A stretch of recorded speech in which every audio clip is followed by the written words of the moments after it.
Butereevu kansubire nti nno mwasibye bulungi yonna gye musinziira okubeera nga ate mumpuliriza. Mujje baleko gyonna gye mutuusako engalo mbasasirako mwenna abayita mu bizibu eby'enjawulo basanyukirako mmwe abatuuse ku buwanguzi. Mwabakuziza amazaalibwa olunaku olwaleero baagaliza amazaalibwa amalungi ag'essanyu so nga ate mwabafiiriddwako abantu bammwe ensamyo gy'abagenzi. Katonda aj'omuze mirembe agiramuze ekisagumya emitima abaka ab'enganda ssaakaate n'ab'emikwano. Amanya enzo Mumbejja Aisha Nassolo Butereevu mba ntuuse okubeera nga ate nkutuusako updates ge mawulire agagenda mu maaso mu ggwanga lyattu Uganda. Kyenkusaba kiri kimu subscribe nga teekako akadde oleme okubeera nga ate omissinga out mukwano gwange yeese. Naye nga amawulire go agakyagendera ddala mu maaso n'okubeera nga ate gatambula waneeno ne wali ku mitimbagano egy'enjawulo munnange geega Bruno K ne munne Vanessa.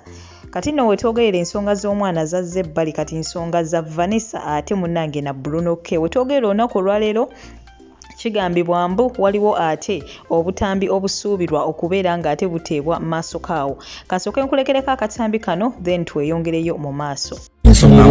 Ate bwe nali nsala communication namukwasa sister wange mwogere ekyansalisa communication is alina ebifaananyi byange by'obuseegu.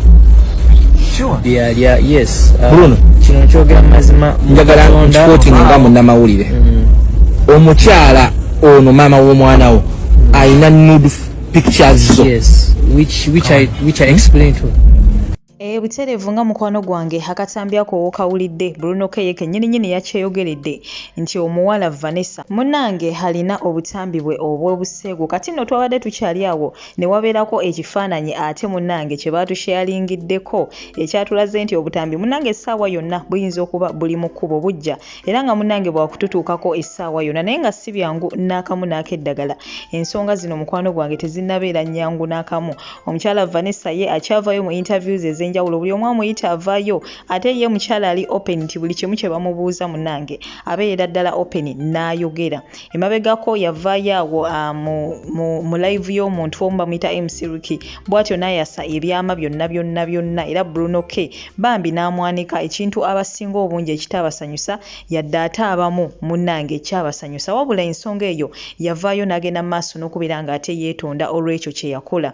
Nesuubira nti oba munnange yakola ki yategeera ensobi ze wabula okusinziira ate ku interview ez'enjawulo z'agenda akola ne byagenda ayogera ebimu munnange tulaba nga tebyetaagisa naye nga si byangu n'akamu. Kati nno omusajja atu Bruno K olunaku lw'eggulo yalabye kyemususseeko kwe kuvaayo ate n'abako posti bambi gy'akola era esoma bweti nga naye woogirengera mukwano gwange ku screen yo essaawa eno yennyini. Sometimes silence is the best answer. The more silent you are, the more you are able to hear. Silence is a source of great strength. Silence is the best way to answer a fool. A fool is known by his speech and a wise man by his silence.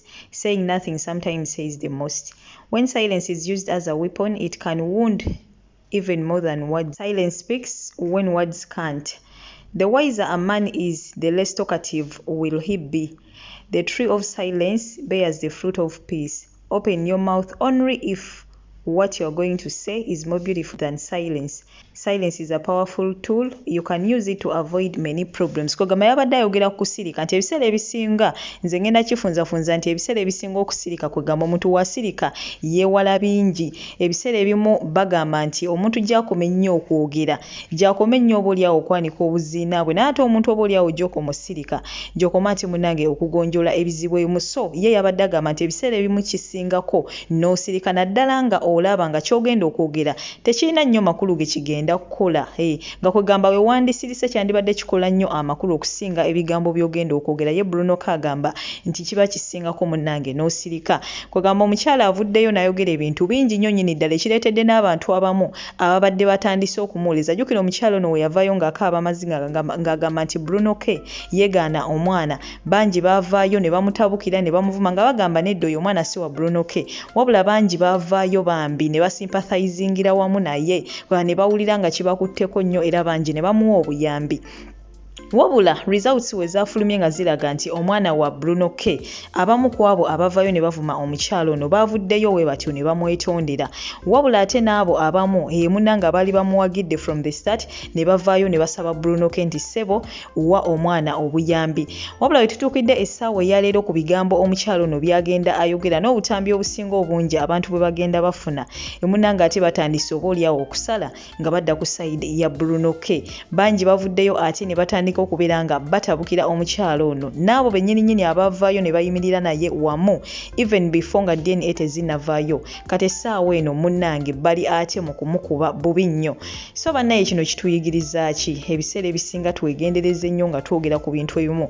Enzo n'omukyala ngenda munenyaako ekintu kimu kuvaayo nayogerera omuntu ate gwasuubiramu obuyambi kugamba taata w'omwana we nze nsuubira nti ebintu ebimu yandibadde oba oliawo asirika ne interviews mu kiseera kino yandibadde azeewala. Nze nsuubira nti interviews zibadde zikola nnyo amakulu wali before nga munnange tukyalindirira ebya DNA wali eri nga bagamba nti munaye Bruno K yakola ki yeegaana omwana o interviews ayina amakulu mangi nnyo ne kati nga DNA zaafulumye era nga ne Bruno K yagambye ali ready okubeera nga atakinga care of his child.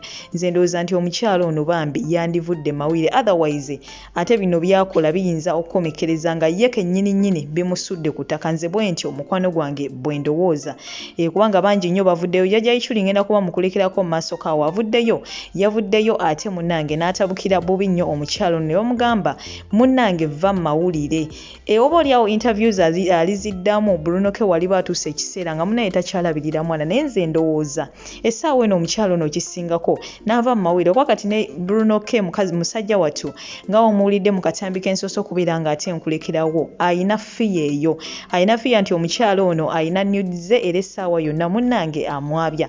Kati nno mukwano gwange byebyo ebigenda maaso eruuye eyo naye kirungi omuganda yagera olugero n'agamba nti kijja omanyi kinyaga bitono kati being nti Bruno K akimanyi bulungi nti omukyalo n'ayina obufaananyi bwe oba obutambi bwe oba obuseegu ng'ate naffe yakitubulidde tukimanyi kitegeeza we kinajja munnanga gwe tegajja kuba mawulire tejja kuba surprise n'akamu kubanga already tujja kuba twakimanyaako dda nti Bruno K waliwo obutambi bwe munnange oba obuseegu obusuubirwa okubeera ng'ate bufuluma essaawa yonna.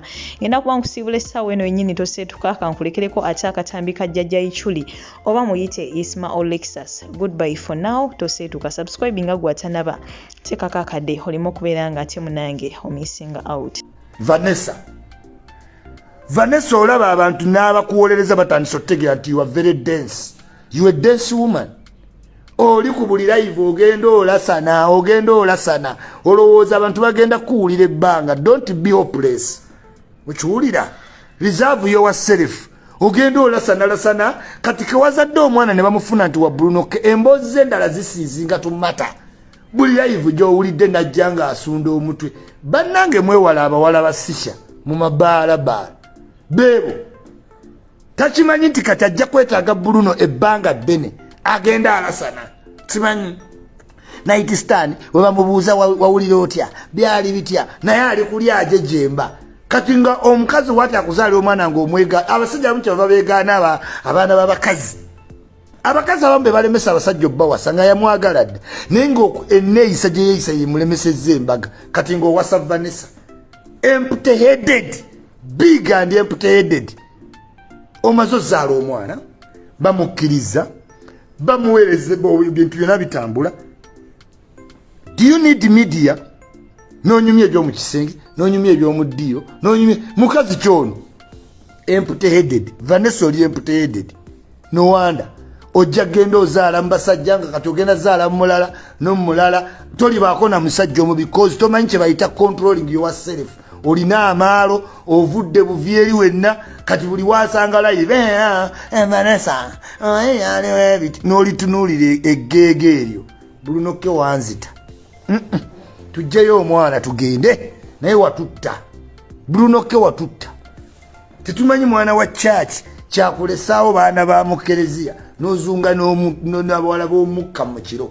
Wulira omukazi byagenda ayogera ne bafifidde queen abakuwolereza bavuddeyo ne bakugamba mukwano essaawa zino ojja kwetaaga Bruno K for a long time than you will need media and YouTubers and Facebook live. Concentrate to betterness of yourself ne set obuyambi bakuwadde. Olaba Emily Smith kye nabagamba y'omuwala ne munaamuwa ssente z'essoma oyo takyayinza ssoma muyaayu ogwo muyaayu kati muzimuwe mulaba batemufiire era tugenda muweerera simanyi paka university ne byayogera ebyo bya kansa izo balimba kabawala bawano bayaayi.